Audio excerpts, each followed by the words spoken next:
All right, welcome aboard, everyone. Charles Moscowitz. Welcome to the program. My guest is Scott Miller. Scott is the author of The Most Dangerous Man in Washington. Good title, by the way.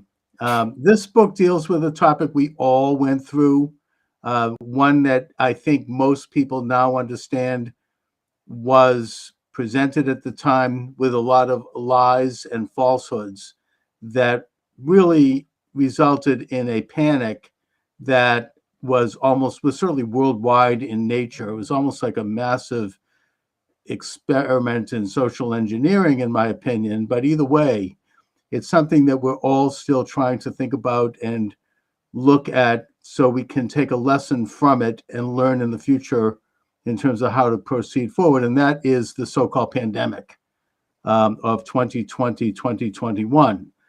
Now, Scott, I mean, just as a matter of note, my program, along with thousands of others on YouTube, was penalized at the time because I interviewed a doctor who was one of the most revered in America, who made the mild suggestion that pregnant women and children should not be getting the jab. And I interviewed another doctor who said that there were certain early cures, or at least treatments, for the pandemic, for the COVID-19 virus. I'm even not going to mention their names now because I'm running this show on a pirate YouTube station. So, but you know what I'm talking about. I know. I think I know exactly who you're talking. I mean, specifically who you're talking about. That's right.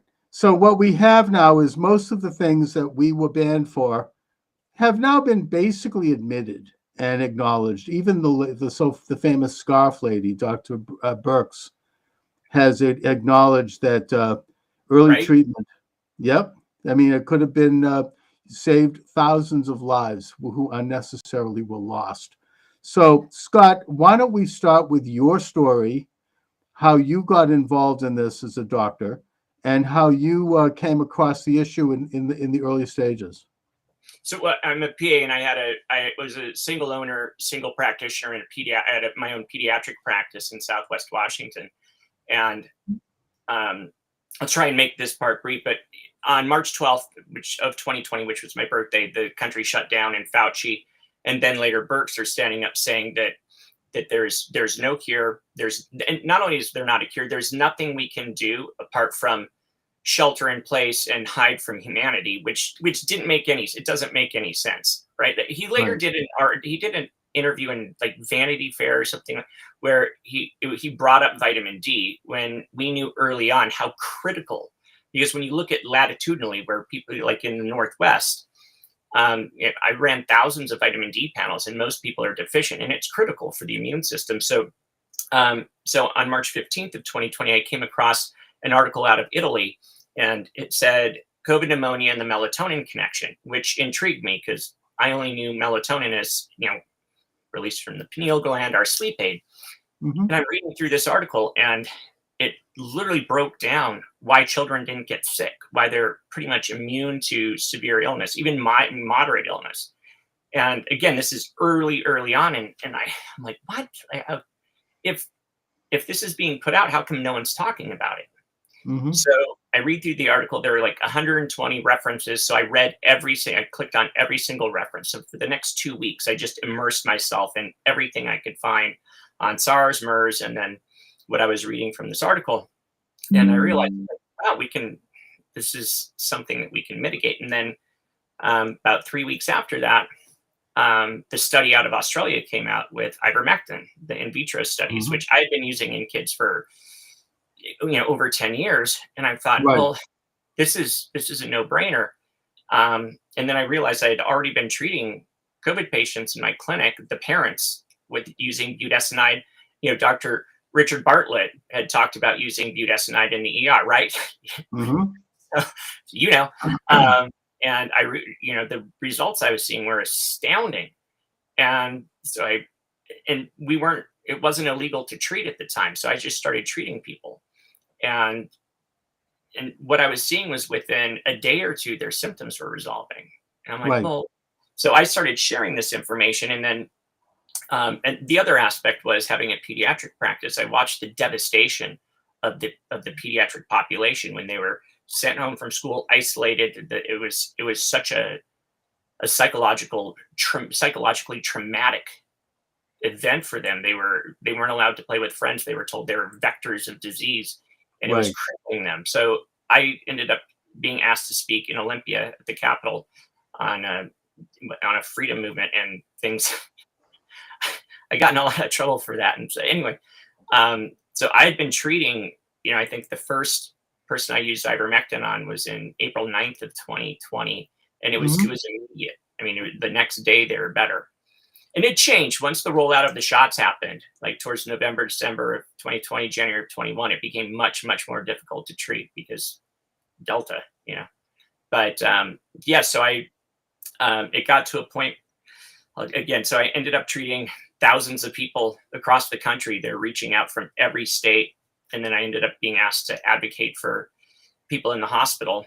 And fairly early on, and I realized the doctors didn't care about facts. I would share information with them. I would email them information, and it hit me like that's when I realized they kept using the word checklist and protocol, Mhm.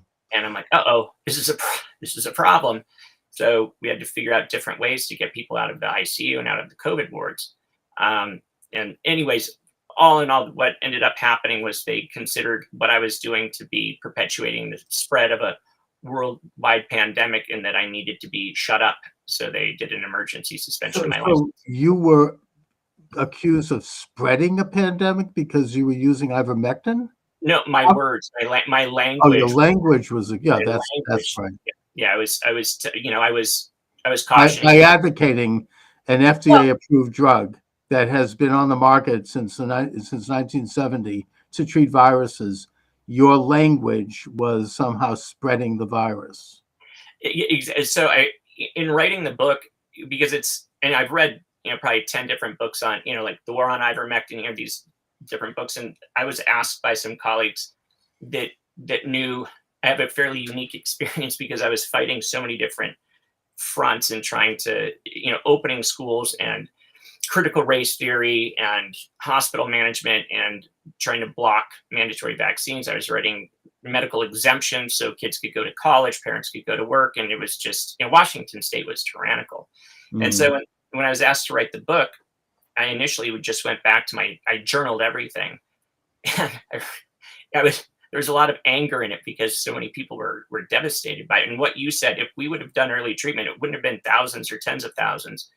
Um, Yeah, I maybe, mean, this you know, now 5 years later, they're admitting this. yeah.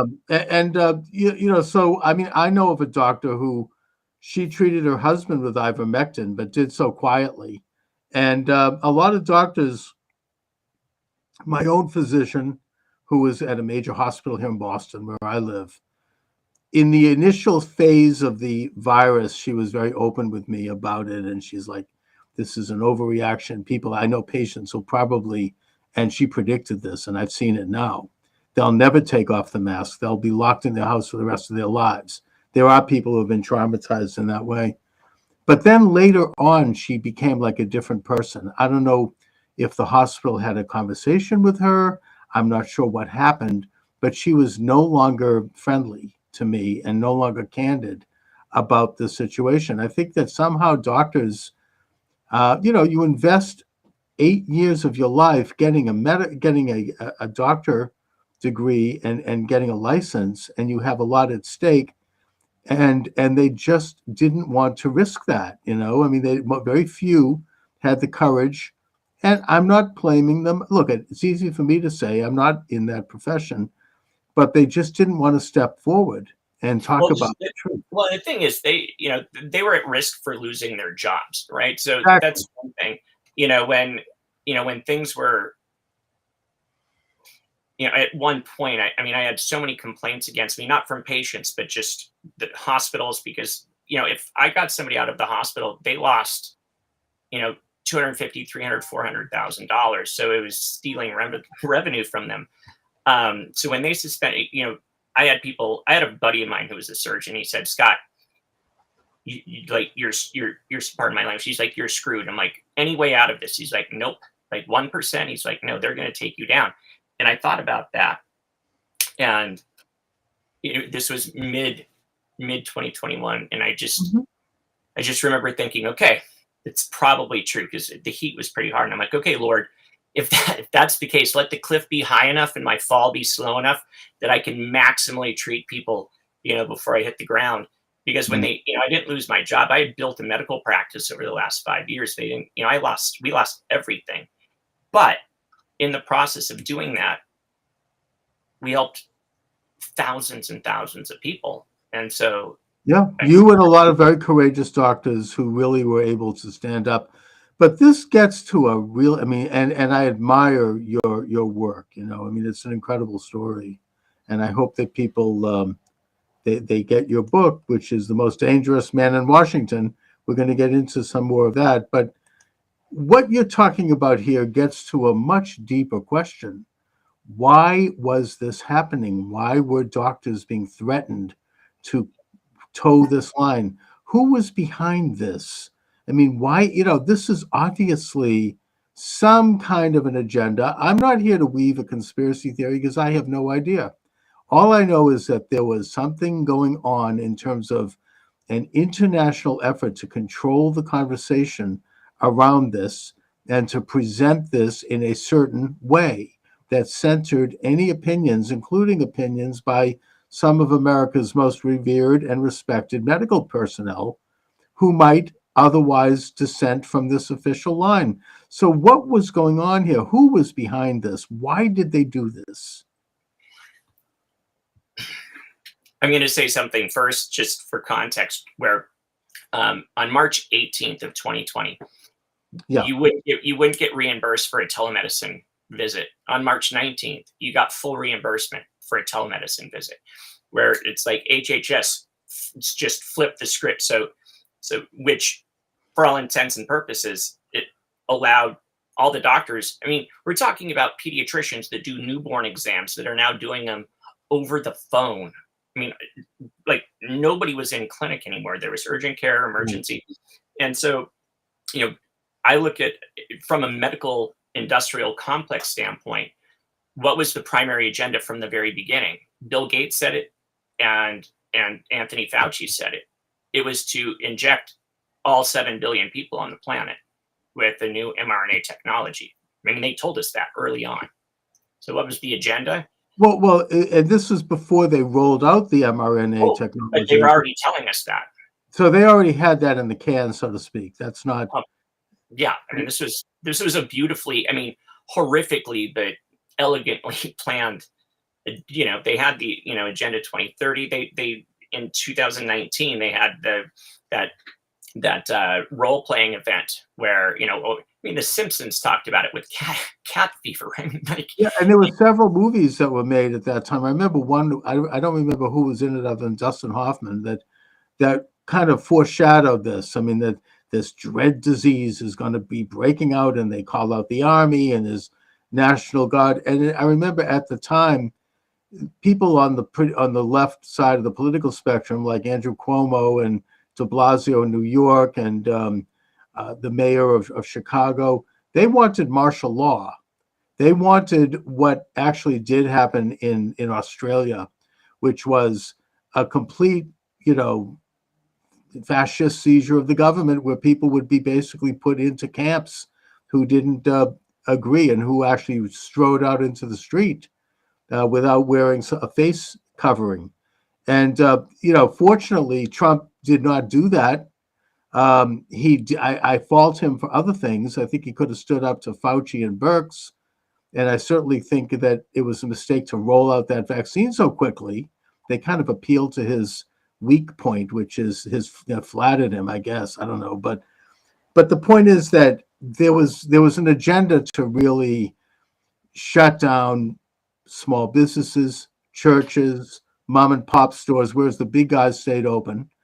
And it was even more sinister than that, in that all of the so-called blue states, New York, New Jersey, Minnesota, Illinois, they placed COVID-19 active people into nursing homes. Now, there's a word for that, and that word is genocide. How did they explain this? and that's one facet of it. And I've been intimate. I had a skilled nursing facility reach out to me, or the owner of a skilled nursing facility reach out to me on February 5th of 2021. Everyone was sick, 80 to 94 years old. And my office manager, and it was my daughter's birthday. I had been absent for so long, and we're on a ski lift skiing, and I get this text, and I'm like, this is bad. And none of them died.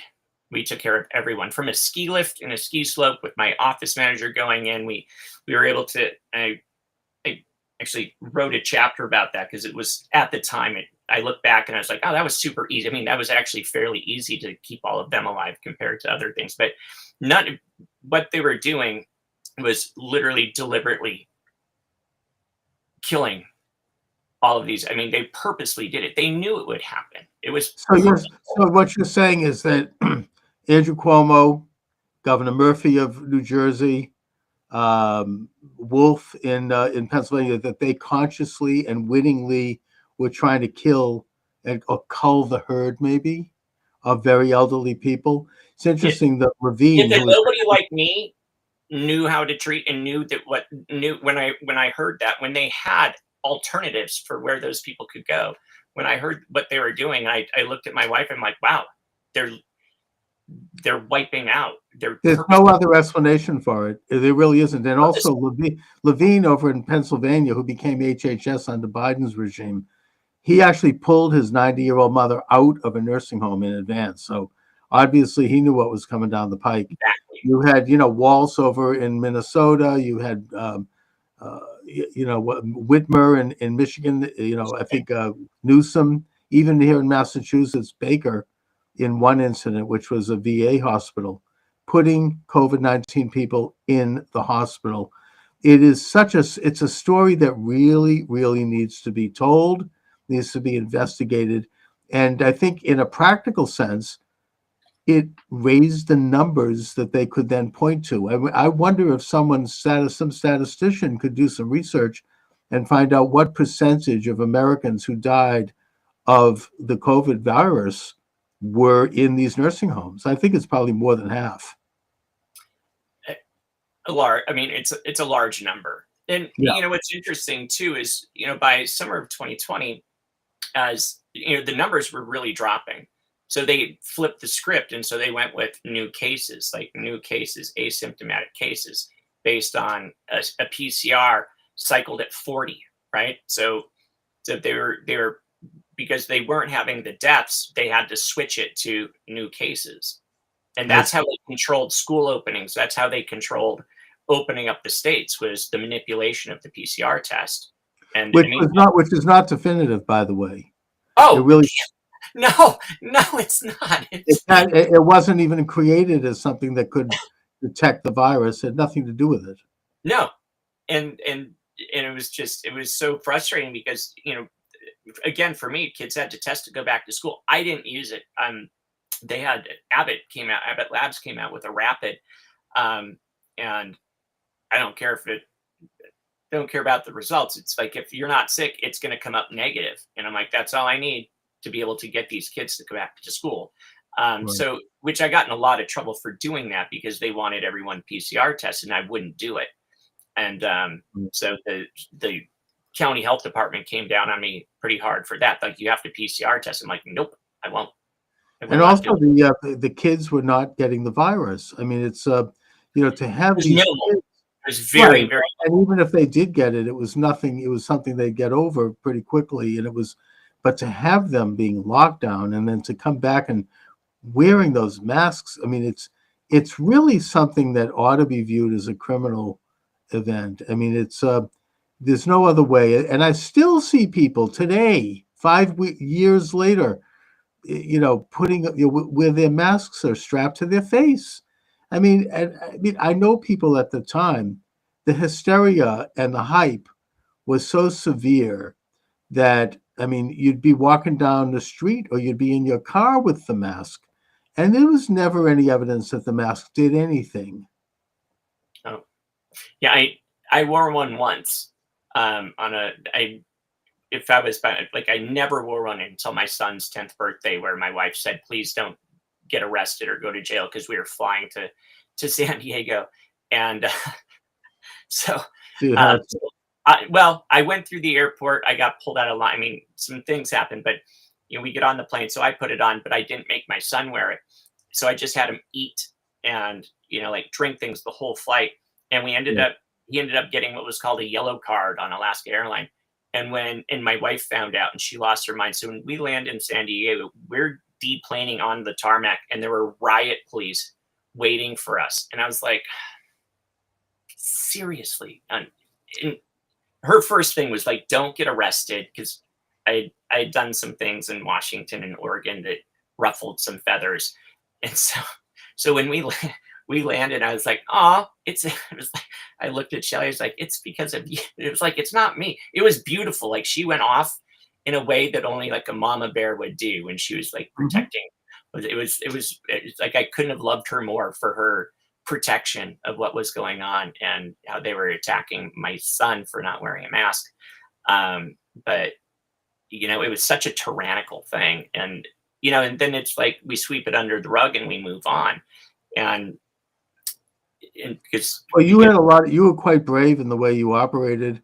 I will acknowledge that I did not have that kind of bravery, only because I was surrounded by people who I love and who are my family, who were complete devotees of this radical agenda, who believed all of it. And so, I mean, I had to kind of work with those people. listen, I don't consider it brave. I just couldn't, because if so many people were looking, because I had a decent presence in the community. And so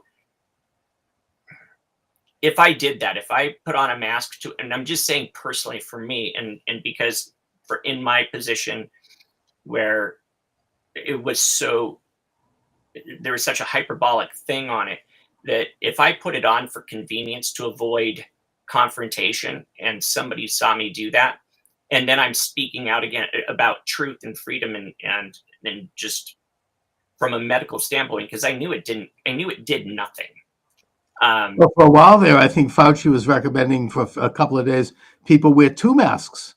Oh yeah, and goggles. And then there was this special N92 thing, and there was. I mean, my family was on board with all of it. It was a big problem, and walking outside for a walk with the mask on, it was just crazy.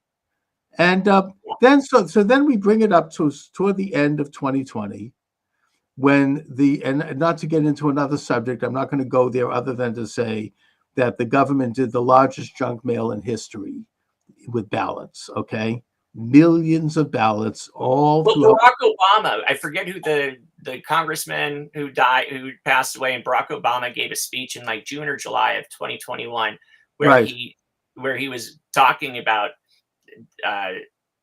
voting and voters' rights and the need for mail-in voting, and I was like, oh my! Like when I heard that, I was like, you knew it was coming down the pipe. Yeah, it was like they're going to hijack this with fake mail-in ballots. Oh, it was the biggest mailing in history. Mail was showing up everywhere. People, I mean, we got half a dozen ballots. It was all over the country, all over the world, probably, that these crazy ballots are just everywhere.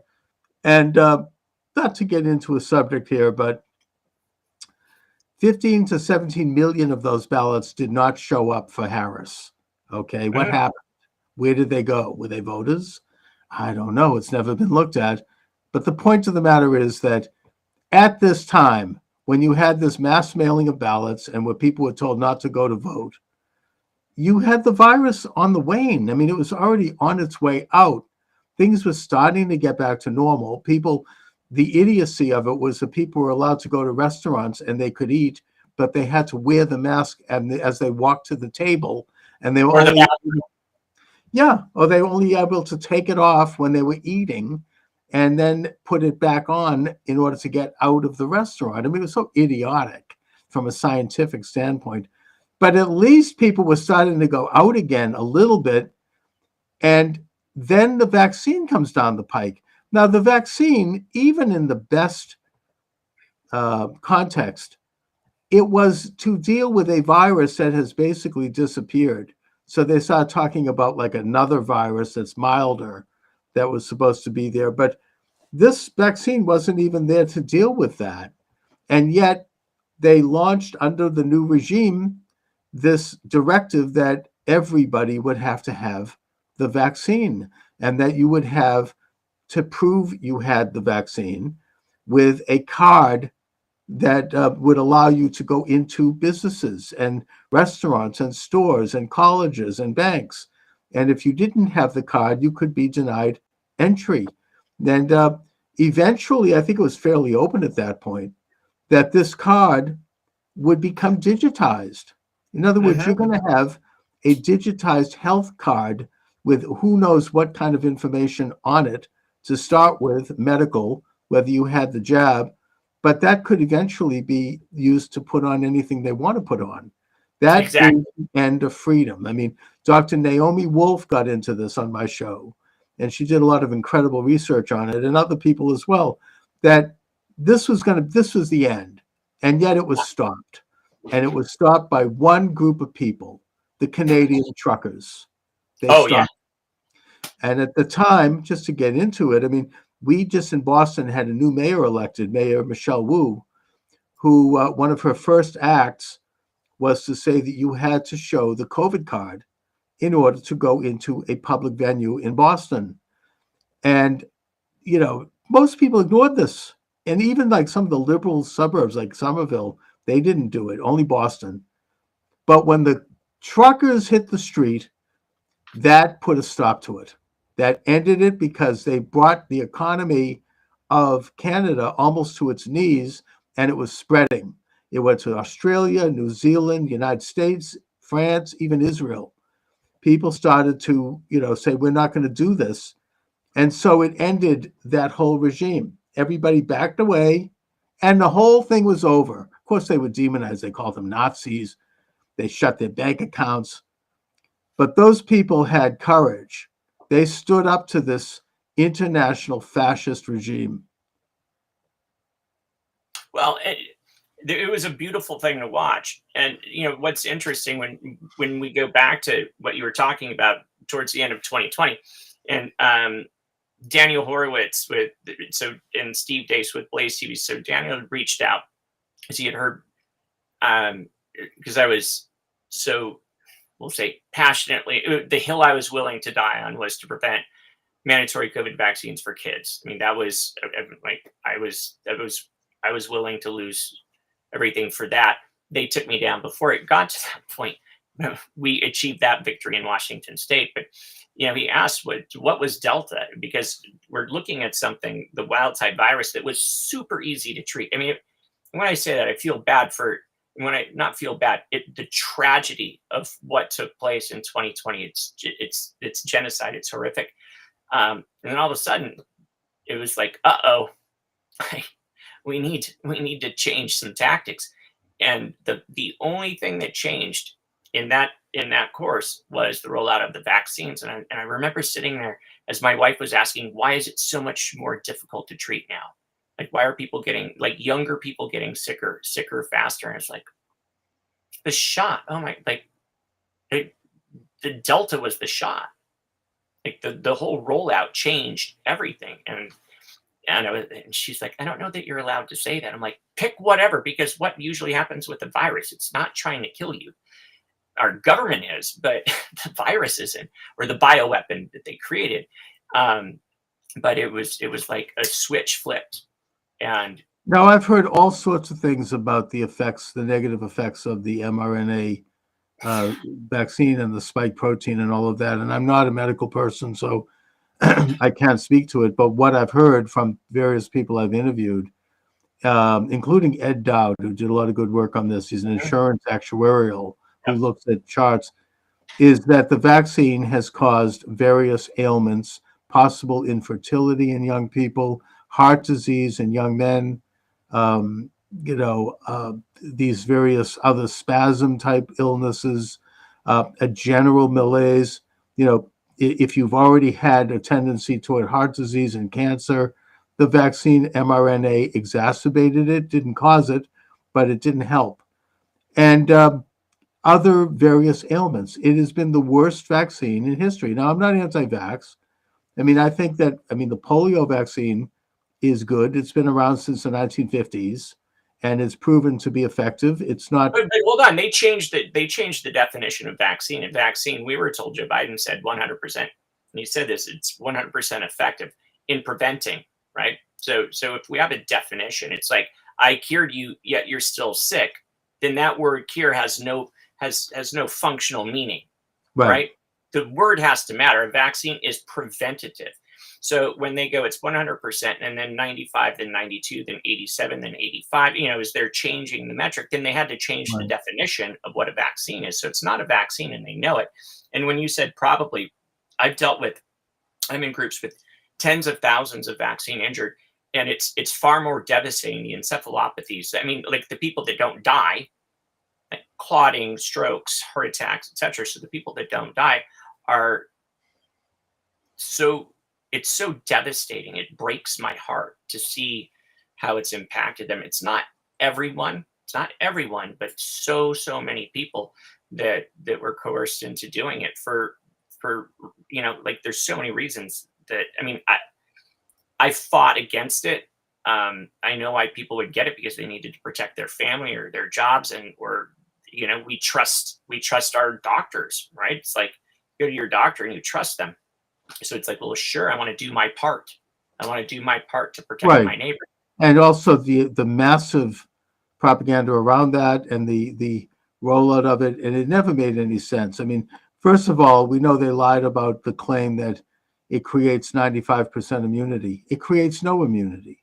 Once Exactly. that became obvious, they then switched gears and they said, well, it'll prevent you from dying or it'll prevent you from going to the hospital. Now, the Cleveland Clinic, which is one of America's most respected medical institutions, did a very thorough survey of their patients with the vaccine and with COVID, starting right from the very beginning. We're talking about many thousands of people, and they concluded, and it's published online. You can see it, although the media ignored it, that 70% of the people who died from COVID had the vaccine, and 70% of people admitted to the hospital had the vaccine.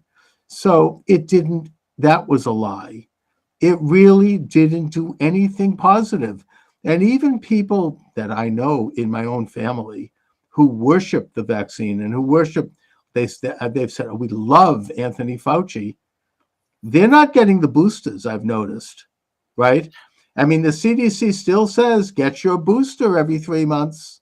I don't see them running off to get it. People know that there's no positive element to this thing. It's They're still sheer pushing it on babies and children. I mean, they're pushing it on despicable. infants, 6 month, 9 month, 12 month. I think about that.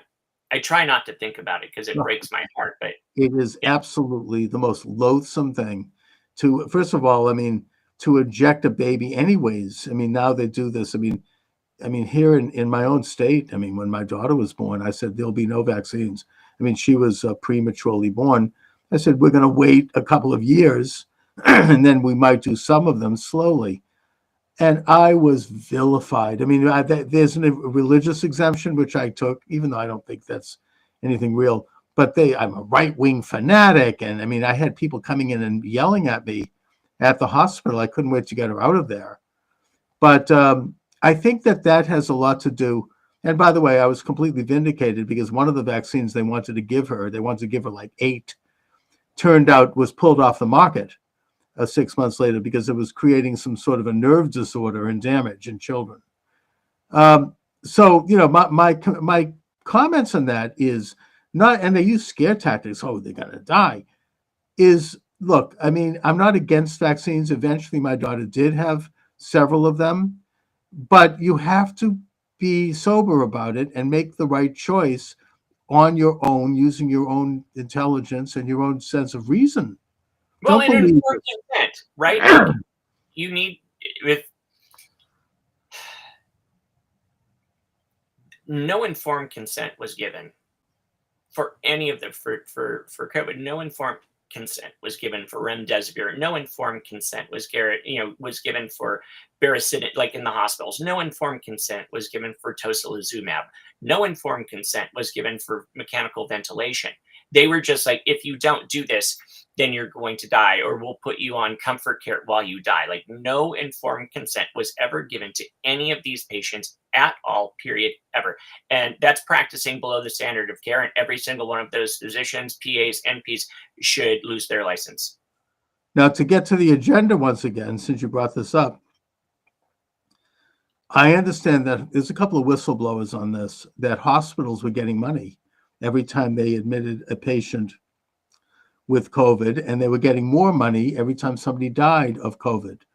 Well, and they were getting bonuses for remdesivir as a monotherapy. So they would go in with, and I know this because, again, I took care of thousands and thousands of patients, and there were times where I'd have to send some of them to the hospital for imaging, not to get admitted, but for imaging, and we'd get the imaging back, and they diagnosed them with COVID pneumonia, yet we would see the imaging results and it'd be evident that they had bacterial pneumonia. But if you go into the hospital and they call it bacterial pneumonia, then you have to add an antibiotic. So now it's not a monotherapy. So if remdesivir was given as a single therapy, they would get an extra bonus on top of what they were getting from. And by the way, remdesivir was proven to be very, at best, experimental, if not deadly. What had no benefit whatsoever. Right. It's an antiviral, and it's given after viral replication has ended. And it pretty much, so many people, when I say so many, we're talking hundreds and hundreds of thousands of people that was administered to went into kidney failure. And also, if you went into the hospital with a broken arm and you tested positive for COVID, they put you down as a COVID patient. Yep. When, that's not why it's not why you were there. And Yep. At that point, also COVID itself, which is a real thing, by the way, it was not even in many cases even detectable. You didn't even know you had it. It was very mild. I think that even the New York Times has now admitted that the COVID vaccine was created in a lab in Wuhan, China. That's evident. It's just known. We knew that 4.5 years ago. It was a no duh. The way that you look at the lock and key mechanism. So to have this zoonotic spread that's able to affect the nervous system, the cardiovascular system, so the blood vessels, the way the spike protein causes damage to the blood vessels, the way it causes damage to the lungs, the heart, the kidneys, the liver. You don't get some zoonotic change that's able to have that kind of broad spectrum damage to your organ systems. It doesn't exist. Like Ebola, it's a hemorrhagic thing, right? You don't have 18 different mechanisms with which it destroyed the system. This was purposely designed. Right, and there was something about it about the actual mechanics of it that seemed unnatural. That people felt that there was something unnatural about having COVID. I had COVID. I felt it was unnatural. There was something weird about it. So that was a ubiquitous thing. Everyone said this is different across the board. Everyone said I had never experienced anything like this. Right, and so we now find out recently that the Anthony Fauci, basically even Obama, banned gain-of-function research at Fort Detrick and other places because he thought it was too dangerous. So Anthony Fauci and the NIH and apparently USAID, with a lot of money, was doing the gain-of-function research behind the back of two presidents, Obama and Trump, and doing it in China, communist China, our enemy. It's such a weird and strange story that this would have been cooked up there. Now, I guess that brings me, Scott, to the situation today. Are they going to do it again? Yeah. They're still doing gain-of-function research. In fact, right now, the Boston Globe says that Boston University has a facility where they're doing gain-of-function research right here in Boston. What's happening with this? What do they have in mind? There was an objective that they didn't reach, and thank God like seriously, when I said it's not some euphemistic thing, like thank you God that there are enough Americans that got to a point where they're like, huh, because we had every faction of media, like literally everything that they could employ. I called it the virus of the media because it was putting the fear in everyone, and it was like obey, obey. And the way they did it was, obviously clever, because when it's not, so most of the time somebody isn't going to be able to say I did something amazing for somebody else. Like you have to do something amazing for to be that. So when they say all you have to do is this, all you have to do is stay home, all you have to do is wear a mask, all you have to do is get an injection, and you're a hero. You're a hero not just for you, but you're a hero for your family, you're a hero for your neighbor, you're a hero for the community. It was brilliant, it was genius, because it programmed people to think. And then for people that were like, I don't know about that, the ostracization of that. Oh my God, they were like Hitler. I mean, you were like Yeah. a subhuman. It was kind of like what the Nazis called the Untermensch.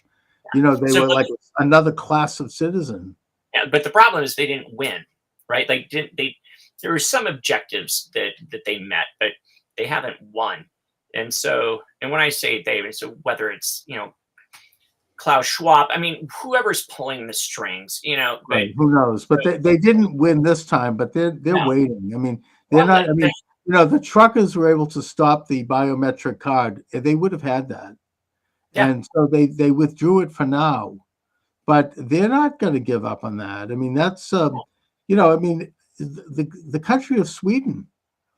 I did a report on this in one of my classes. I mean, they did not do the COVID thing. They did not wear masks. They did not separate.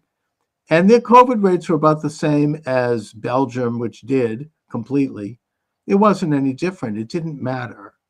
But they're still going to go ahead. I don't know what the next one's going to be. They tried monkeypox for a while, but nobody bought that because allegedly that only happened to gay men who engaged in certain practices. And so most people are like, okay, fine. I mean, that's not me. Or they're now talking about like another bird flu coming out of China or something. Some kids, some young men ate a bat or something in Africa. And so there's this situation in the Congo. So I'm wondering, do we have enough courage at this point as a society and as citizens to stand up and say, I'm not playing ball. I'm not going to do it. So they took us by surprise. It took me by surprise. I watched, dudes in trucks with a gun in the back window with a Marine sticker get out and put a mask on. I'm like, no, dude, what the, there has been a reawakening, and I mean, they're going to have to hit us a lot harder. And I think there's several things. I mean, if it weren't for my wife and my faith, there's no way I would say, first of all, if it weren't for my wife, because she supported it, she backed me and she supported me. If she was going against me, or if she thought I was insane, or why are you doing this, then there's no way I could have achieved and helped the people that I was able to help. So it started with having that support. And then I'm going to tell a super quick story because I think it highlights it. So I was asked to speak at the Capitol in Olympia in May of 2020. And my wife was like, please don't go. I mean, like, we got into an argument about it. And she was in tears. She's like, you started your practice from nothing. I mean, I built it from nothing. And we're 5 years in and we were doing well. It was one of the largest private pediatric practices in the county. And she's like, no good will come from this. And I was thinking, like, only good will come from this in the context that I can share what I know to a large group of people at one time, instead of just writing things down on a piece of paper and handing it to families and telling them to give it to their parents and their church family. And so I finally was like, okay, I'm not gonna get up and drive to Olympia. So unless God wants me to go and send somebody to take me there, I'm not going. And I go to bed the next morning at about 5:15 in the morning. There's a knock at the door, and a persistent knock at the door. And I get up and I go and answer the door. And two women are standing there. And they go, hey, we heard you needed a ride to Olympia. And I'm like, Hmm. Seriously, like what? It's like I was angry. I Right. was. I, I left a sticky note on the fridge. I was like, "Hey, love, went to Mhm. Olympia." Yeah. The So march it's into Olympia. Yeah. and so it's not about it's not what we want to do. It's not sometimes it's what we're called to do. It's sometimes what we're Yeah. asked to do for a higher reason. And And sometimes it's hard to do it if you're in different situations like my own and others. yeah, But there are still little things you can do. There are small, there are kind and gentle conversations you can have with people without shaking their hologram that they're locked in.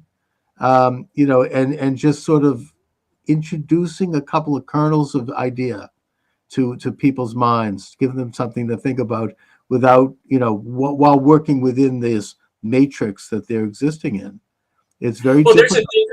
there's a song by Zach Bryant called "Smaller Acts," because I've had colleagues say, "Well, we haven't done." I mean, like with my story is fairly unique. And so they're like, we haven't done anything remotely close to you. And it's like, it's not a competition. It's not a contest.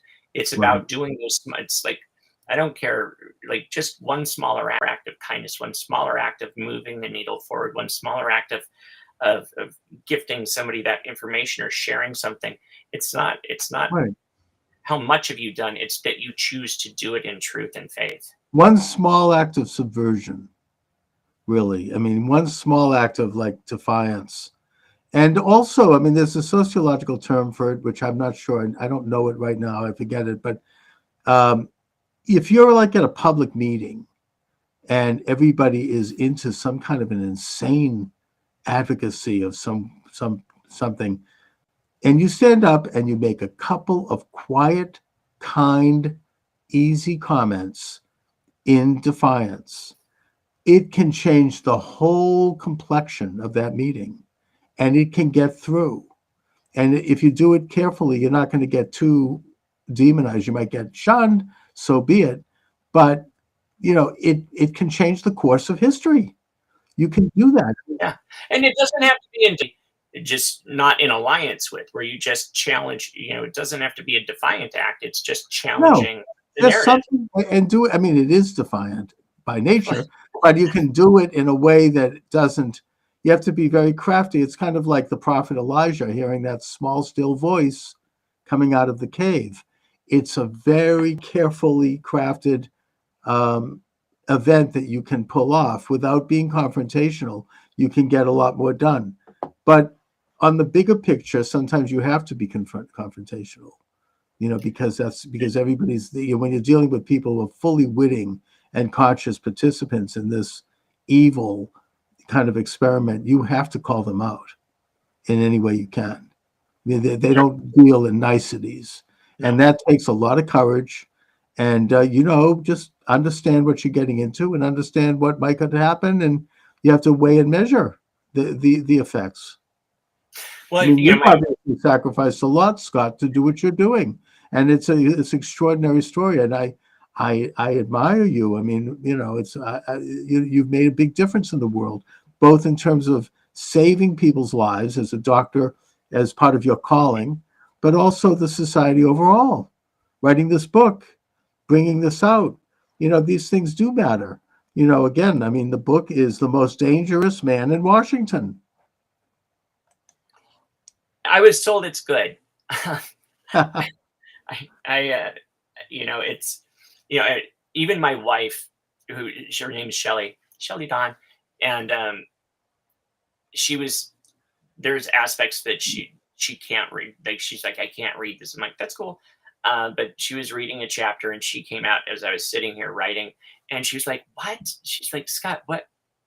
I I had no idea that's what you were doing." She was just floored, and I was like, "Really?" And she's Mm. but she needed some plausible deniability because I mean we had death threats and people had shot holes through my office window. So it's like, like we had to, we were trying to protect. I was trying to protect my family from some of the stuff that I was being asked to do to help, just to help save, to make sure that innocent people didn't die. And so she was reading. she was reading part of a chapter, and she's like, I didn't know that, because we got in an argument. She's like, and I withheld that information from her because I didn't want her to be afraid of some of the stuff. And when I say that, I mean, they were risky Right, propositions. you didn't want to get into it at the time because it's scary stuff. No, I get that. It's So this when is she read it, and she was like, now it makes sense. Like, this all makes sense. And as I was writing about what I was actually doing and how we were kind of subverting some of the systems and helping take care of people, um, it clarified it for her. And it was just interesting, because that was a couple of years ago, and she was standing right here, and she's like, why didn't you tell me? And it's like, love, you asked me not to. Like, you told me not to. I was just trying right. to be a good husband. You know? No, oh no. There are some things that I've never mentioned to my own. I'll take them to the grave. I mean, that I've done in terms of political stuff. It's just the way it is. It's protecting the family. So now, with President Trump elected in office, and Robert F. Kennedy Jr. is the head of the HHS, the author of The Real Anthony Fauci, and people Brilliant like book. Patel, and Dan Bongino, and Pete Hegseth, and this Jay probably one Bhattacharya, Dr. Bhattacharya at NIH. Bhattacharya. Yeah, I mean this is a gathering of probably the most consequential cabinet since Lincoln, possibly more so. And I feel hopeful. I hope that they understand their mandate and what they were elected to do. And it's going to take a lot of courage to go ahead and do it. Believe me. I mean, the people that their opposition, they don't play, they play for keeps. It is a very ugly fight. They still control the media, which is diminishing. The only thing they have working for them is that they're carping about cutting the size of government, as if there's something wrong with that, and demonizing. Right. And it's not flying. I don't think the American people are buying it. It's people are sick and tired of all the lies and the gaslighting that we've had in this country, really starting with COVID. I mean, it goes before that in terms of the. It's what opened. It's what pulled the curtain back. It It's was what the big, revealed. it's the big kahuna in terms of lies. I mean, we Yeah. know they lied about, Trump's perfect phone call impeachment. I mean, that's politics. But Yeah. this one hurt people, and people died. People couldn't see their grandparents in the nursing home. And this people lost their businesses. They've lost their marriages. They've lost their lives over this. And I think this one is Children not. couldn't go to school, right? Like, children Yeah, who couldn't knows the hang long-term out effect of that, on our children. I mean, yeah, I mean, I think that this one, it's not going to be so easy to drop this one down the memory hole. We're not, we're starting. I mean, I think we're just starting to really look at this and find out what the hell happened here. I hope that the heads roll. I mean, just personally, although if they want to have Anthony Fauci and them just march off with their awards and their money and let them just go away, that's fine. I'd like to see, personally, I'd love to see him hang. But, that's whatever. The point is that I think people understand who these people are and what happened more so than ever before. Well, listen, I look at, like 9/11, never forget, right? And it's like every year, 9/11, never forget. Yeah. Osama bin Laden. It's like Fauci, I'd Osama like to bin get Laden. the truth behind that Osama one, bin too. Laden is a nobody compared. I mean, as far as a terrorist, Anthony Fauci is the greatest mass murderer. Or it's not just him, but he facilitated. He and Deborah Birx is actually, like, her involvement in getting the states to shut down schools and businesses was far more impacting than Fauci. I mean, she's the devil. She is such a sinister, devilish human being. Of course, she did have to. I should remind people that she did have to leave in disgrace early because she called for everybody to cancel Thanksgiving. Can't go to Thanksgiving. Right after that, she gets on an airplane, goes to her family Thanksgiving, big party. And fortunately, there was someone at that event that dropped a dime. And so she ended up having to resign the next day. But yes, I mean, these people are satanic, in my opinion, every one of them. I mean, putting people in nursing homes.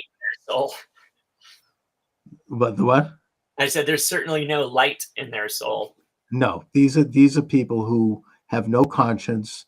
they are dead to, they're like walking zombies. I mean, it's absolutely despicable. And of course, they've always been with us. They've been with us since Mephistopheles. I mean, but the point is that now it's never before have they come out so openly and so brazenly. And I think that enough people see it that they're not going to forget it, and that we're going to continue to expose it, because every generation deals with this, and it has to be called out and called out very carefully and very thoroughly. Anyway, Scott. Yeah. And listen, thank you so much. And thank you. So since I'm gonna plug the book a little bit. Please, hold it up. I didn't mean that way. No, why not? It's so The Most Dangerous Man in Washington. And again, that was the Attorney General's office. I was just a regular dude trying to care for my community. So I'm honored that they said that to me. But it's like I said, I've had people say it's like a relation, because of how my wife and I had to navigate the challenges and the struggles that we had. And I wrote quite a bit about. It's not a political book. It's not a book against the medical industrial complex. It's a book about a nobody like me that was just simply caring for children that got thrust into a situation that I never could have possibly prepared for, even thought that. It was like, God, like, seriously, why do you think I can take these on? And the stakes just got higher and higher and more challenging and more challenging. And I admire, I admire what you've done, and you're like the Minuteman standing in the breach. It's really an incredible story, and it's one that we ought to understand. You're not going to get awards like Fauci. With the left, they always, they weigh each other down with all their awards and their worship. It's because they don't worship God. They worship each other. They hold up idols. And we don't do it for rewards. We do it because it's right. Because we can sleep better at night, and we know that in the bigger picture of eternity, we're going to be rewarded. And because we know that we're doing truth. We're talking truths, and that does make a literal difference. Anyways, Scott, stay in touch. I really appreciate your time. Great book. Let's do more programming in the future. Please recommend people to me. I want to get into this more and more. And I have been, but I want to continue. And I just, I'm kind of like speechless. I really appreciate the work you've done. So thank you. That means a lot to me. Truly. Thank you very much, Scott.